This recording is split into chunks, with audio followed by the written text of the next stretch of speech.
Ես գիտեմ, որ process է ընթանում, տարբեր մարդիկ հարցաքննվել են, ուզում եմ ասել նաև շատ կարևոր է արձանագրել, թե ինչն է հիմք հանդիսացել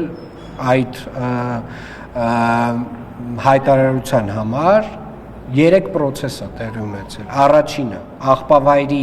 կառավարումը մեկ մասնավոր ընկերությունից քաղաքապետարանը չեղարկել է այդ կառավարման բանը, պայմանագիրը եւ վերցրել է կառավարումը իր ձեռքը։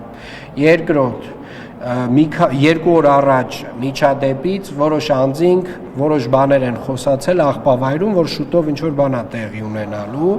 եւ երրորդ ընդհանուր առմամբ իհարկե անմեղության կանխավարկածը միշտ պետքա հիշենք, պահենք եւ պահպանենք, բայց ուզում եմ նաեւ շեշտել, որ ընդհանուր առմամբ հիմա քաղաքապետարանը այնտեղ ամբողջական տեսահսկման համակարգ է դնում է սահմանափակումներ տարատեսակ ավտոմեքենաների մուտքի եւ բավական խիստ է լինելու այսուհետ վերահսկողությունը այդ հատվածում։ Բայց այն գործով ներգրավված մարդիկ Այո, կան, վստահորեն կան։